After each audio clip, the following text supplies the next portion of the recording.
Hello, and thank you for tuning in to Memo's Weekly Review with me, Nassim Ahmed, and my regular guest, Moin Rabbani. Hello, Moin. It's good to see you again. Hi, Nassim. Good to be with you again. As usual, we have lots to cover this week. We will begin with the shooting at a Trump rally and the implications of that. And there's an angle we have, I don't think which has been covered widely, but I want to get your thoughts on how violence has been normalized and the dehumanization and how that can lead to genocide. So we want to, discuss that. The latest atrocities in Gaza. We'll provide a weekly update on that, the humanitarian situation, and the UN declaring that there is famine now in Gaza.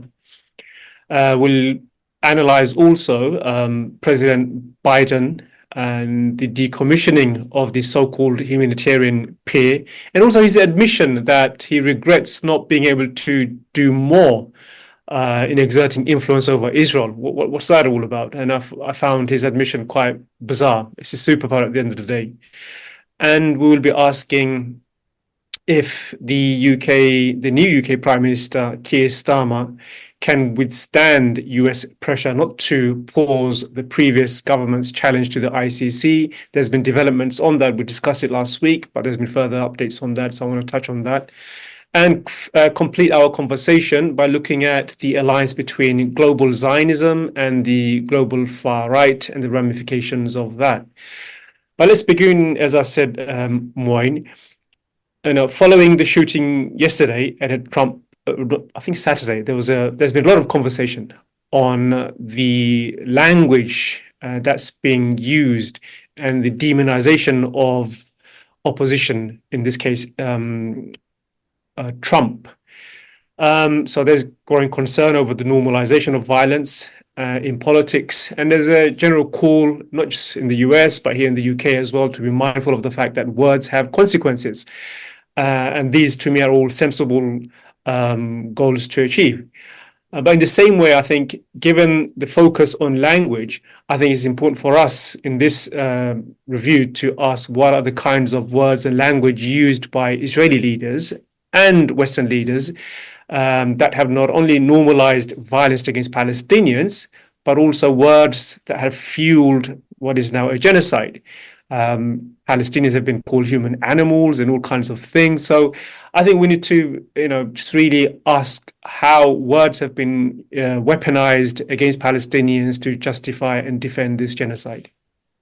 Well, it's a very good point, Nassim. As you mentioned, keeping violence out of politics and political competition is, in principle, a sensible and laudable goal. But it's quite ironic, I think, to see American politicians from across the spectrum coming to this conclusion, while in most cases, these exact same individuals have for at least the past 9, 10 months been literally baying for the blood of Palestinians, including Palestinian civilians, and that including Palestinian children, and even calling for pro-Palestinian demonstrators in the United States to be run over by cars, and so the kind of incitement to violence in the U.S. against Palestinians, and of course we have seen Palestinians attacked and killed in the U.S.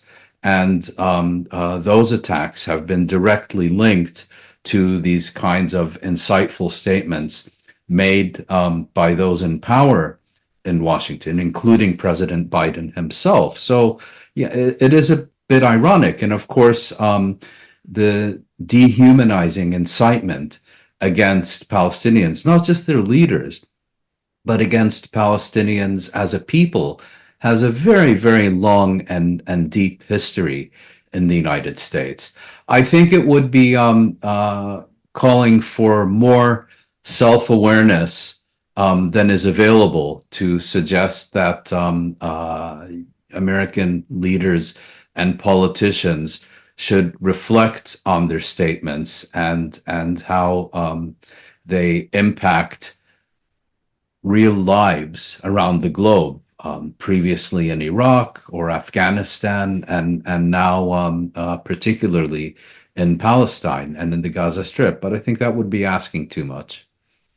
It would be, and I think this discussion is very narrow, though.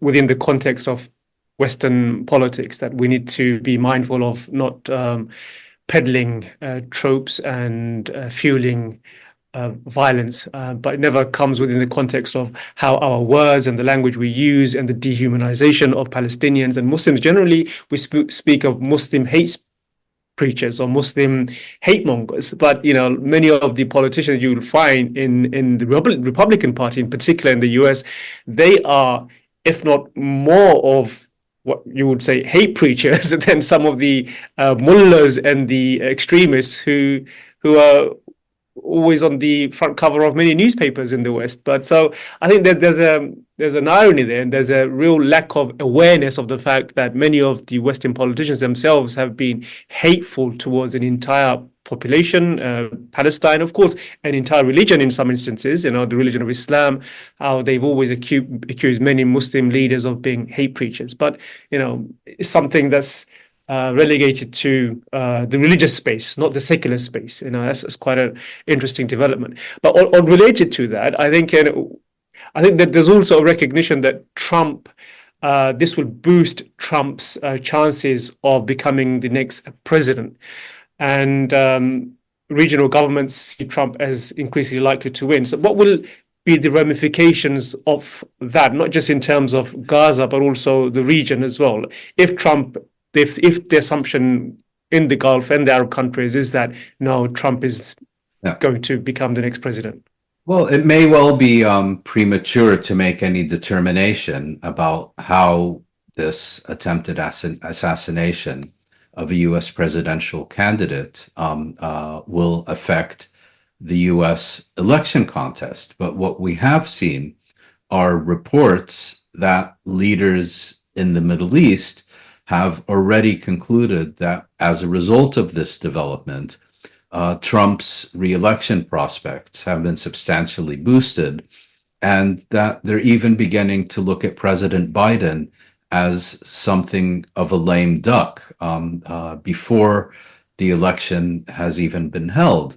And what this means for governments in the region is that they are increasingly unlikely to accommodate any policy initiatives emanating from Washington, because first of all, many of them have a preference for Trump. But in addition to that, they would rather get credit for their policy initiatives from the guy who's going to be in the White House for the next 4 years, rather than from the guy who may well be leaving the White House in just a few months.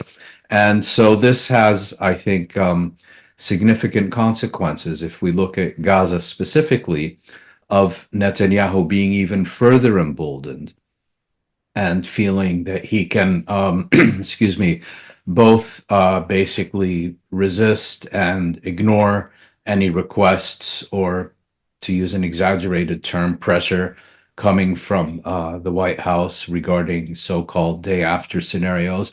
But it also has an impact on a country like Saudi Arabia. As you know, the Biden administration inherited the so-called Abraham Accords concerning Arab-Israeli normalization from the Trump administration, and has made achieving Israeli-Saudi normalization kind of the keystone of its Middle East policy. And this is, for a variety of reasons, not going to work.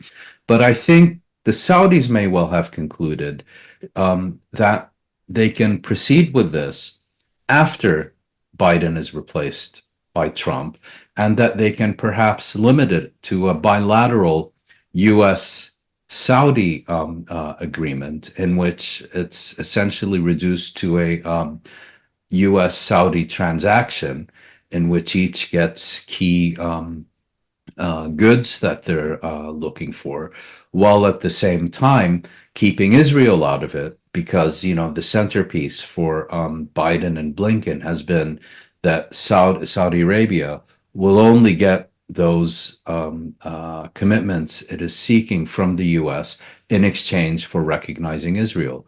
Well, given that another part of this prospective agreement has to do with Saudi Arabia drawing closer to the United States and farther away from China, it could be something that Trump is interested in pursuing without an Israeli angle, particularly if the Republicans also do well in the congressional elections in November of this year.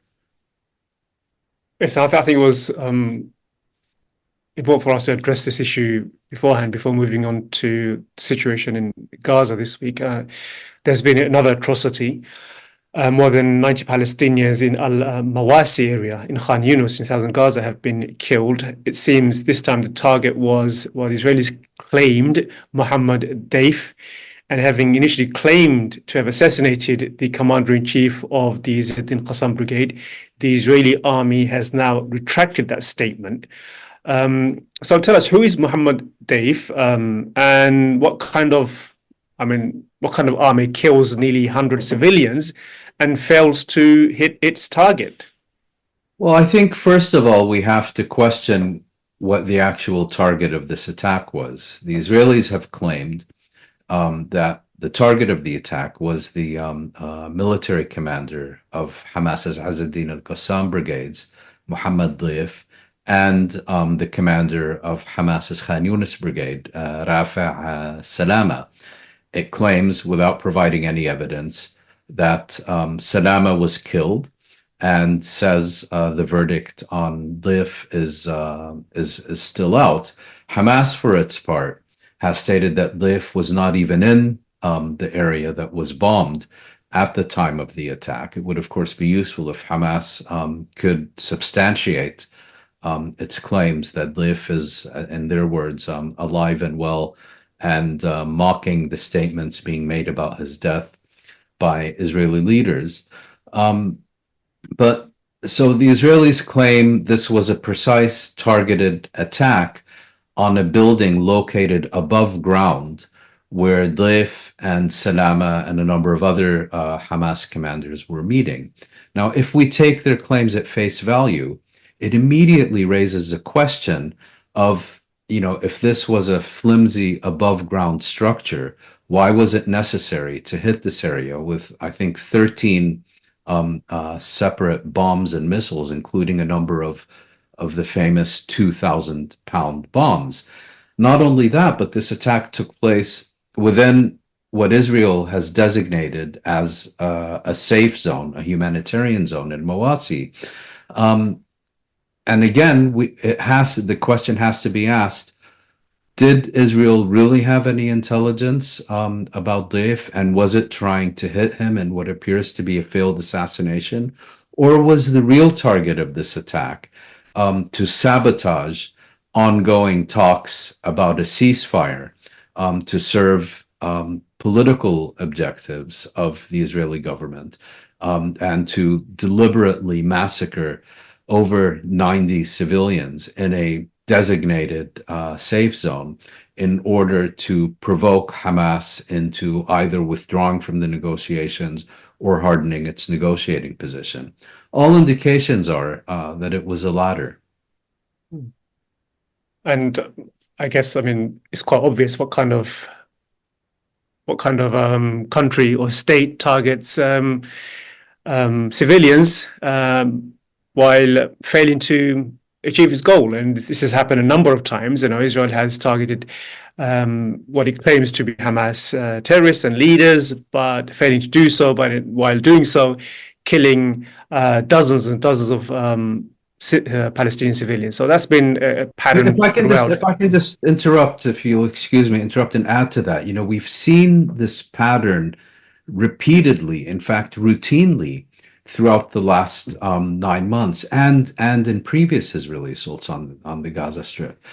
They aim at civilians. They kill massive numbers of civilians. They say, actually, we were targeting a Hamas militant or an Islamic Jihad leader or whatever. And the West just shrugs its shoulders and treats it as a legitimate attack on a legitimate military target with acceptable levels of what they call collateral damage. So, all Israel has to say is Hamas target, and all of a sudden the dismembered bodies of dozens of Palestinian men, women, and children become irrelevant. Hmm. And also, I think there's a report this week about the type of weapons that are being used against Palestinian civilians. And it shows that I think this is further confirmation that the goal here isn't the target Israel claims is the target, but really is to cause mass devastation. So the Gazan doctors have come out and said that the kind of bullets that are being used sprays shrapnel all across, civilian areas, and there are children that are being, injured with life-threatening injuries. So this to me is just further confirmation that the type of weapons Israel is using is not intended for surgical strike, as it claims, but to inflict maximum devastation on the civilian population. What did you make of that report, which was I think highlighted in the Guardian as well? Yes, well, exactly like you said. And I would add to that that it provides further evidence that in this Israeli war on the Gaza Strip, the primary target is not Hamas, it's not Islamic Jihad, but the intended primary target is, in fact, the civilian population of the Gaza Strip, the civilian infrastructure of the Gaza Strip, and the ability of the Gaza Strip to sustain human life. And I should also add that in many cases of these injuries caused by shrapnel bombs, we have people with injuries that under normal circumstances would not be fatal or life-threatening, but because Israel has also systematically eradicated the health infrastructure in the Gaza Strip, many of these are left to die because their wounds cannot be properly treated or because they're too malnourished to recover from these wounds and so on. So there was also a recent report, I forget for the moment who the author was, that found that during the past 9 months, the ratio of civilian to military casualties in the Gaza Strip has been exponentially higher than it was in 2014 or 2008 or these previous attacks, demonstrating yet again that Israel is deliberately going after the civilian population of the Gaza Strip. And for all those reasons, last week we covered this, said that as many as 190,000 Palestinians could die, which is nearly 8% of the population. So, yeah, it's incredible to think of the death toll. And last week also, the UN experts declared famine in Gaza. I think they've reached that conclusion quite late. I think many of us expected that to be slightly earlier. Officials accused Israel of carrying out a targeted starvation campaign.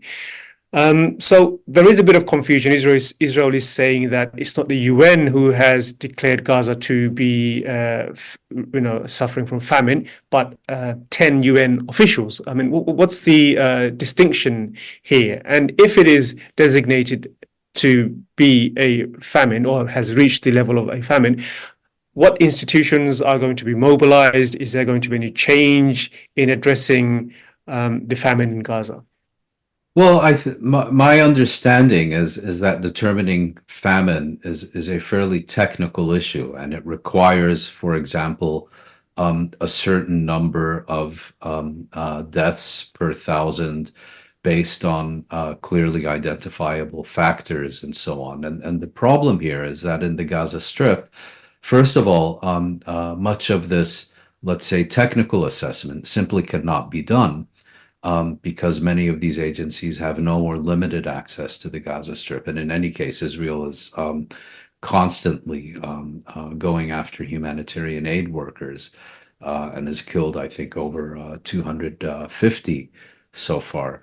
But the other issue, of course, is that famine, people during conditions of famine, the vast majority of victims tend to die in silence away from medical facilities. You don't often see starving parents bringing their severely malnourished children to a hospital for treatment, even less so in a situation like the Gaza Strip, where they know that these children would not be able to get treatment.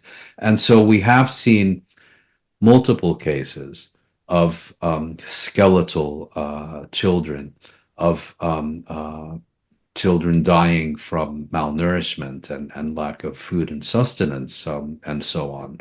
But my understanding is that the required technical assessment regarding famine has not been made and would be very difficult to make. And it is in that context that a number of United Nations special rapporteurs, including Michael Fakhri, its special rapporteur on the right to food, and a number of others, came out with the statement that in their assessment, not only does famine now exist in the Gaza Strip, but it exists throughout the Gaza Strip, because as you may remember, previously reports of famine were very much focused on the northern Gaza Strip. And this statement makes clear that it has now spread throughout the territory. Yeah, we'll wait and see what the response is from the international community, I guess. Well, I would anticipate none whatsoever. Sadly.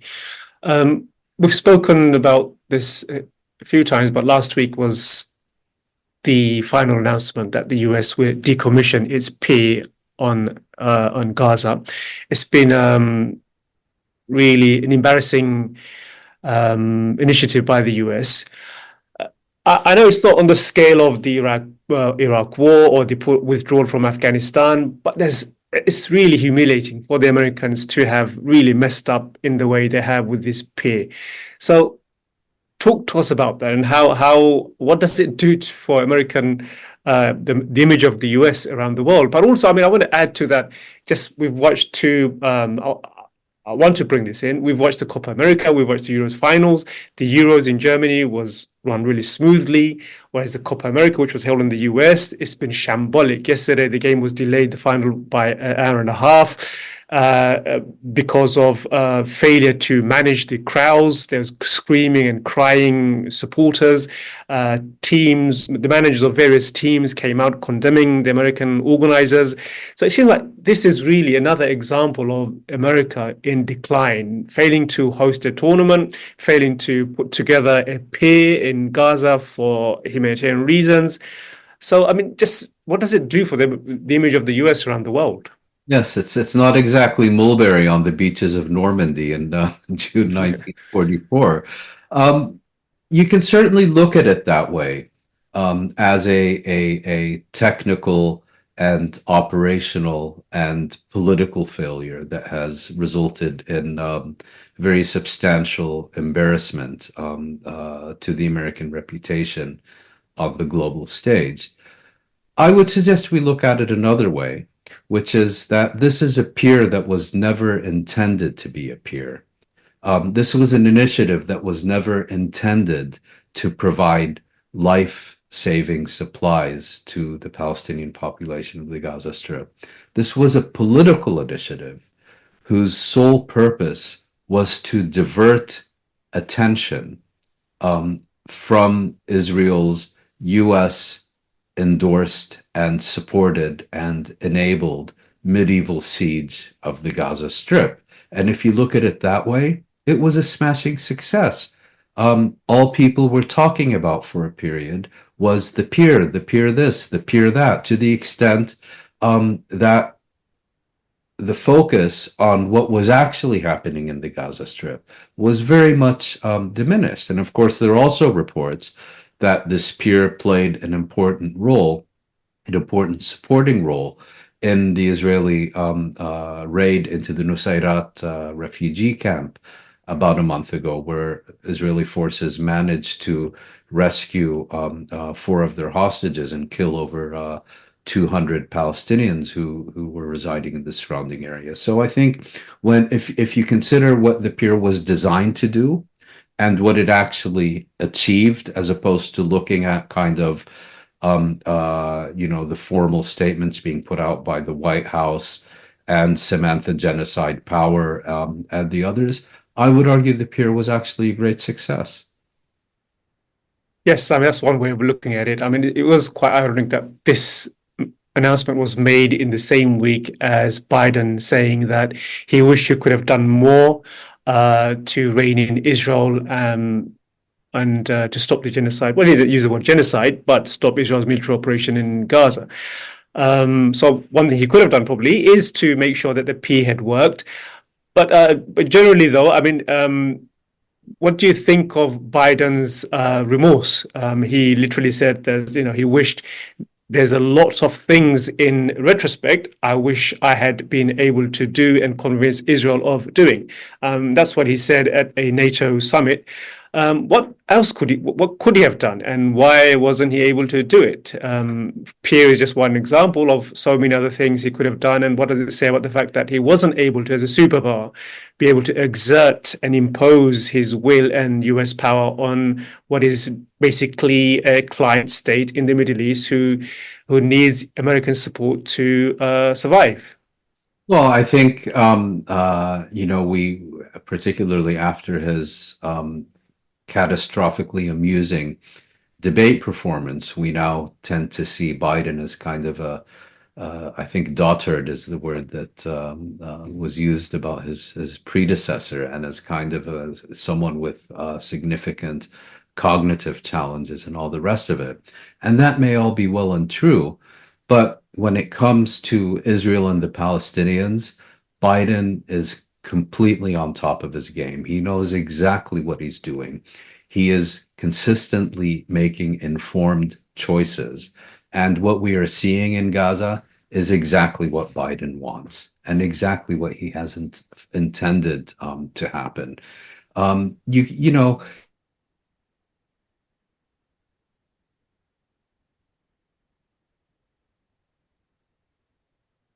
morning, do I continue enabling and supporting and allowing this genocide to continue? Or do I end it with a single phone call? And then 10 months later say, I wish I had been able to do more. I think the issue is he chose not to do anything, because had he wanted to do anything, again, all it would have taken was a phone call, and that would have been the end of it. I think what's happening here is Biden, in the midst of an election campaign, is trying to have it both ways. And at the same time, perhaps preparing for Israeli Prime Minister Netanyahu's upcoming visit to the United States and address to Congress, where he is expected to give a full-throated endorsement of the Republican election campaign. One area where he is at least trying to give the impression that Washington is trying to do something is to rein in the illegal settlers in the West Bank. Just recently, the US announced that it is imposing more sanctions. We spoke about the settlers last week, where there was the biggest land grab by Israeli settlers in the West Bank, and the US has responded by imposing sanctions. So what do we know about this latest attempt to sanction settlers? I mean, previous attempts we discussed as well was a complete failure, because the US never really followed through with the threats it had issued. What's different this time, other than simply this is just another example of managing people's impression and perception of the US without really doing anything to rein in the illegal extremist settlers? Well, I think we can only make provisional assessments at this stage, because it may well be the case that with other measures by the United States to try to affect Israeli policy, that as soon as there is significant Israeli pushback, the US position collapses, it reverts, it apologizes and said, oh, that's not really what we meant. So we have to see how this develops and whether the US stays the course or reverses course.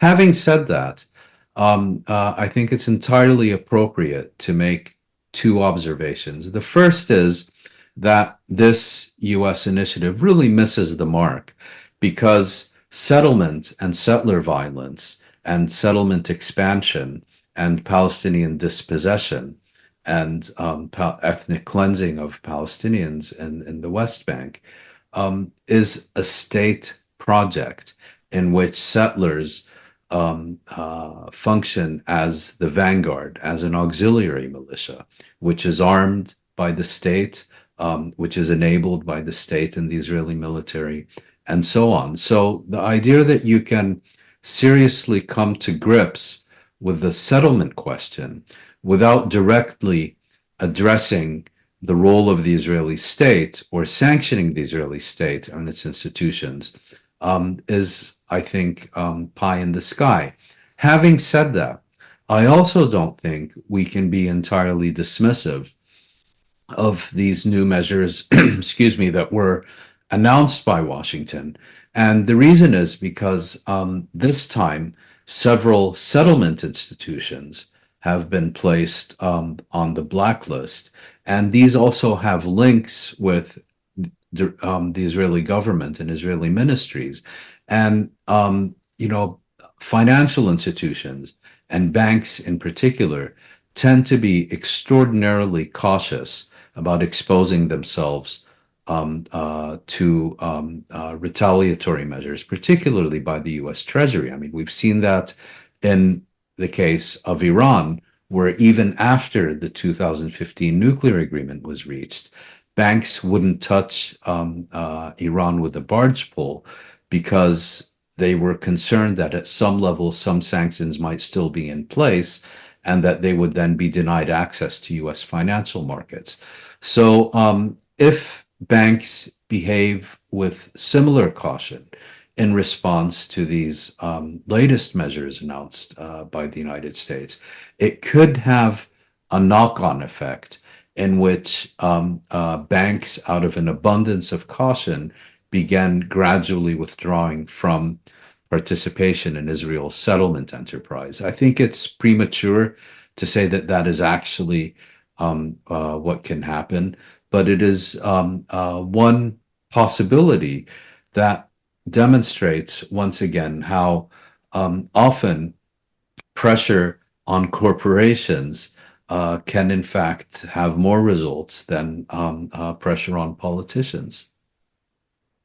Returning back to what we spoke about earlier, Arab regimes holding out, waiting for the Biden administration to end its term. Do you think Israelis are also waiting for Biden to leave and hoping that Trump, who seems to be the current favorite, to win? And these kind of measures and threats will completely be, moved off the table and Israel can do whatever it wants. And I think we will see the permanent colonization and the completion of the Zionist dream of a greater Israel in historic Palestine. So do you think Israel actually is bothered with these kind of threats at the moment, given that Biden is a lame duck, I more or think less? yes, I think they are because as we've seen in numerous other cases, sanctions are very easy to impose and exceptionally difficult to withdraw, even where there is political will to withdraw sanctions. So I think, and more importantly, I think for Israel's chief sponsor and closest ally, the United States, to impose these sanctions on settlers opens the door to others in Brussels, in London, and bilaterally by individual European countries, perhaps even internationally. So I think even taking into consideration the points you just made, I think Israel will be very concerned that, in a sense, the dam has broken and that imposing punitive sanctions on elements of Israel's settlement enterprise, even if still largely symbolic and ineffective, in a sense, the dam has broken and could open the way to further action down the line. So I think, yes, Israel is and should be concerned. And the dam has broken. By that, we should also assume that there is another force in the US, which is the fracturing of the American right to some extent, and American, so-called American first, who don't want to see their money being sent to Israel. So there is a split happening. So Yeah. even though Trump may become victorious, I think he will be conscious of the fact that there are large sections within his own constituency who don't want to see American money being used to support a genocide or fund Israel. Yes, I mean, the Republican Party, like any political party, is a coalition. You have the evangelicals who basically want to understand why there are still Palestinians living and that haven't been wiped out yet. You have the isolationists, and then isolationists will often make an exception for Israel. But then you also have kind of the ultranationalists who are looking primarily at competition with China. So I think it's very difficult at this stage to predict in which direction Trump's policy will go should he be reelected. It may very well be an acceleration of his disastrous Middle East policy during his first term. And here I would point out that, getting back to your earlier question about reversing these sanctions, well, Biden didn't reverse any of the key decisions taken by the Trump administration.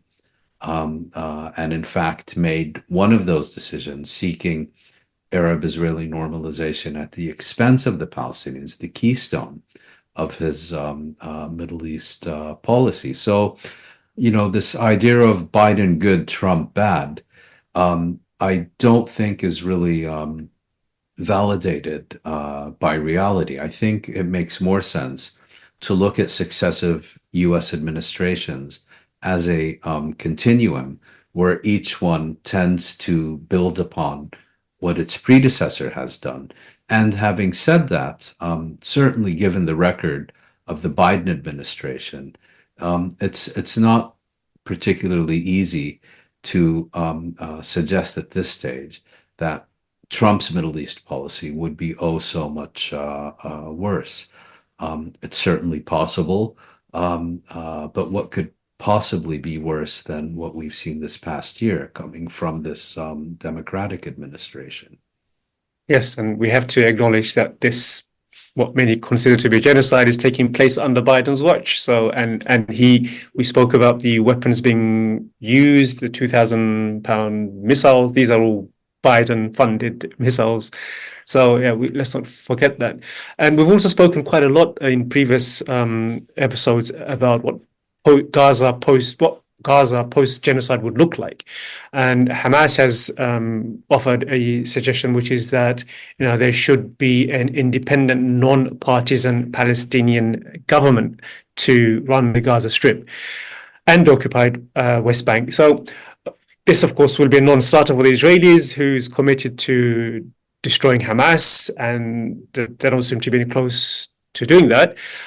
But is there any other alternative to running Gaza post-genocide other than what Hamas has suggested, which is a non-partisan Palestinian government, including all the political factions, to run the Gaza Strip and the occupied West Bank?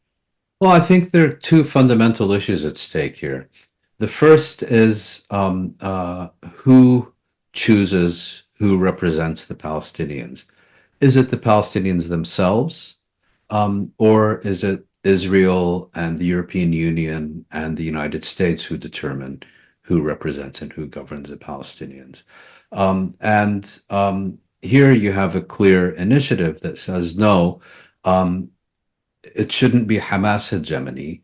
It also shouldn't be the return of the PA exercising hegemony to the exclusion of Hamas. It certainly shouldn't be outside powers, but rather it should be a Palestinian government formed and chosen by Palestinians, initially one that doesn't have any political affiliation, so that would be primarily composed of independents and specialists, which would allow it to deal with foreign powers and development agencies and so on, and that would, in a sense, prepare for future Palestinian elections. The other and equally important question is, what is the relationship between the West Bank and the Gaza Strip? Will it once again begin to function as a single integral territorial unit or political unit, if you will? Or will this Israeli policy of division and fragmentation and ensuring that these two territories are separated not only geographically, but also politically and administratively continue?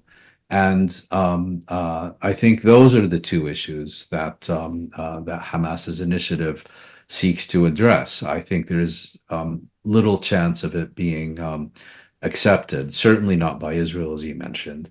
I doubt the Europeans and the Americans would sign on to this, and perhaps even the Palestinian Authority, which elements of which are hoping to either return to Gaza on the back of an Israeli tank or want absolutely nothing to do with the Gaza Strip under any circumstances, would not be too enthusiastic about it either. But again, the two unanswered questions which will remain are, who chooses Palestinian representation, and what is going to be the relationship between the Gaza Strip and the West Bank? Yeah, I'm sure we'll return to this subject over and over again, but let's zoom out for the last two questions. Well, first is, we touched on it last week, the UK lodging a submission to the ICC,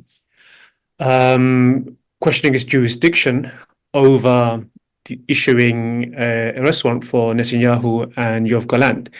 So now it turns out that the last week after the election, Labour Party announced that it will put a stop to this application.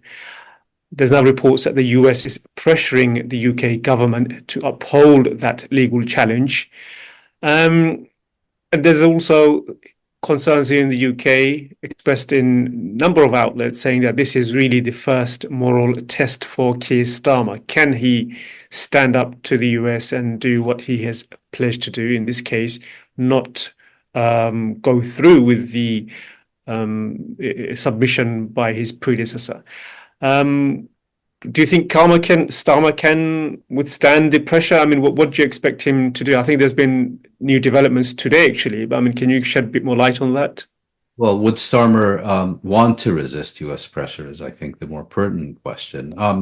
So the issue here is that in 2021, after very many delays and detailed examinations of the issue, the pre-trial chamber, as it's called, the committee of 3 judges of the International Criminal Court, the ICC, finally determined that the ICC does have jurisdiction over the situation in Palestine, and that therefore an investigation could proceed. And it was on that basis that recently the prosecutor, Karim Khan, issued applications for arrest warrants against a number of Israeli and Palestinian leaders.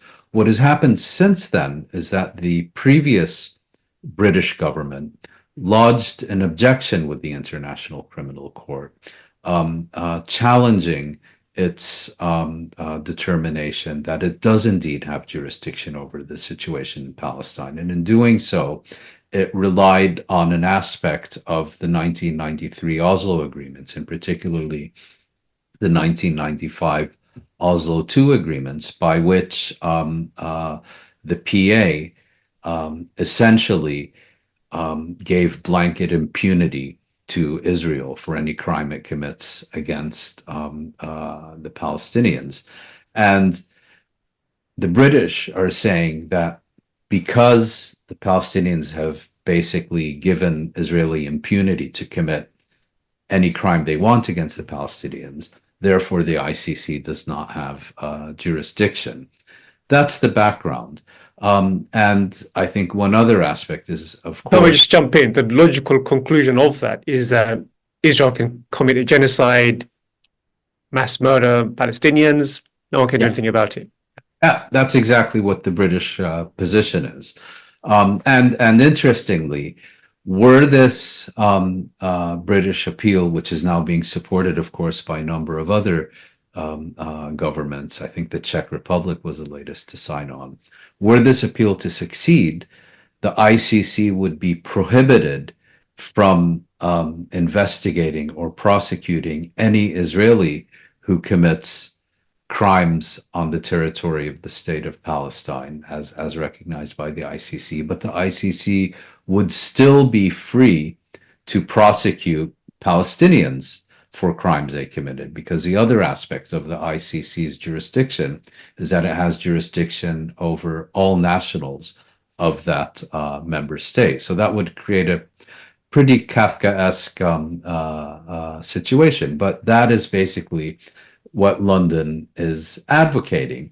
Now, the other aspect of this is, of course, that the United States formally is not a member of the ICC, but effectively it is, because the United Kingdom basically functions as Washington's agent within the ICC, much as it did, for example, in the European Union before it left after Brexit.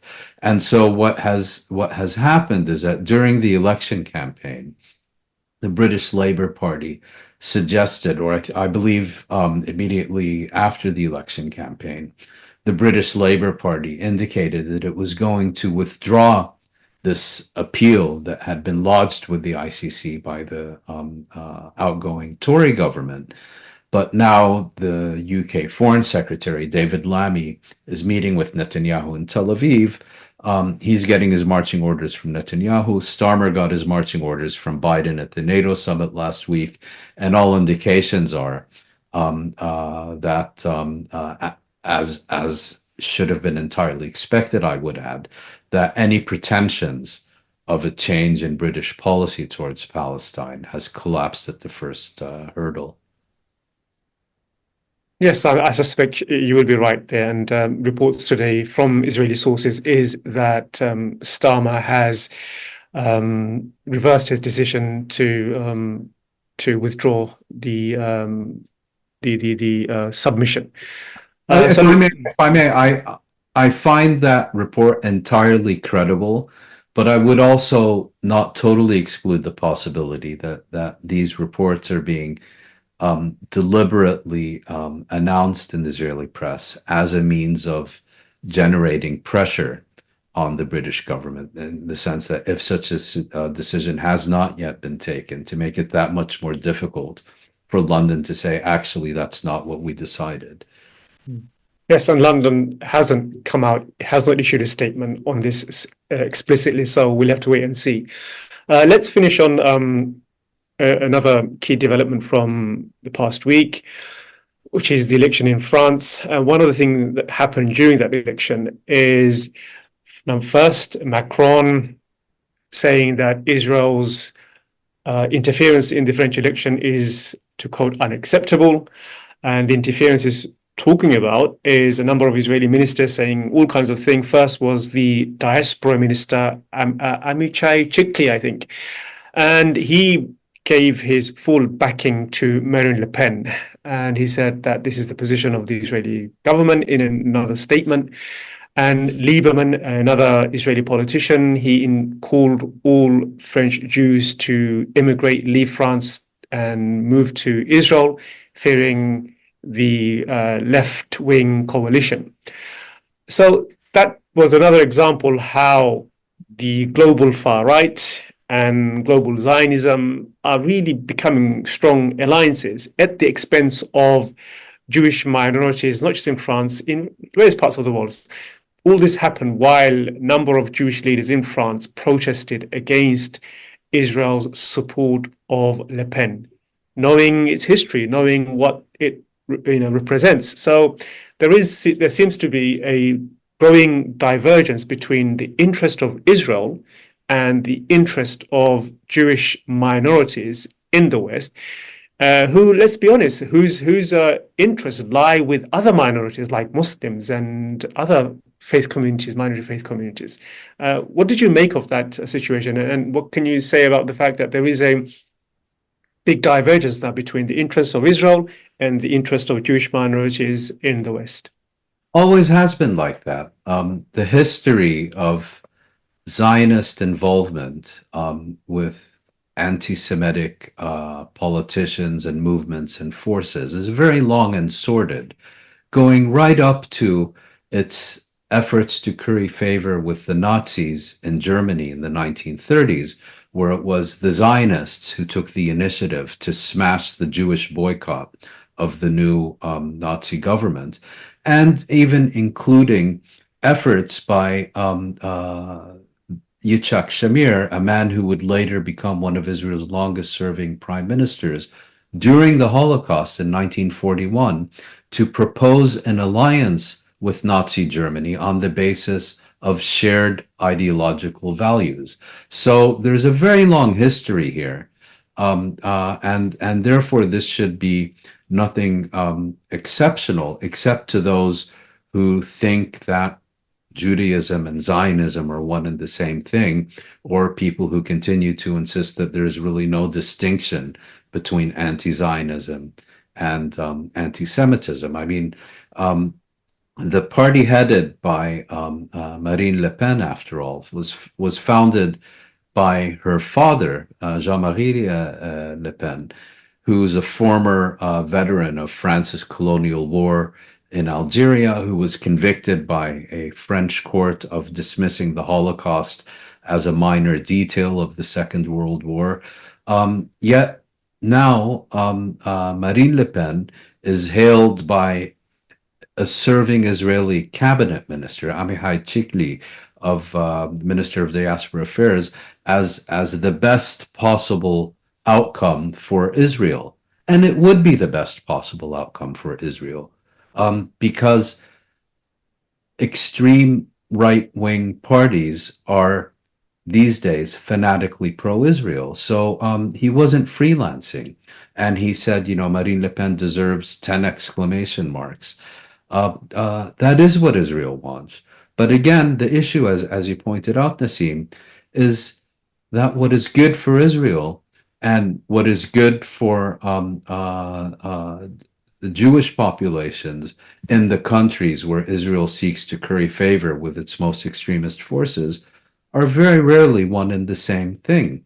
But nevertheless, we continue to be told that Zionism and Judaism are indistinguishable, and that anti-Zionism and anti-Semitism are indistinguishable. Well, here is a very stark example of precisely not only how they are two very distinct phenomena, but why it is so important to oppose one in order to defend the other.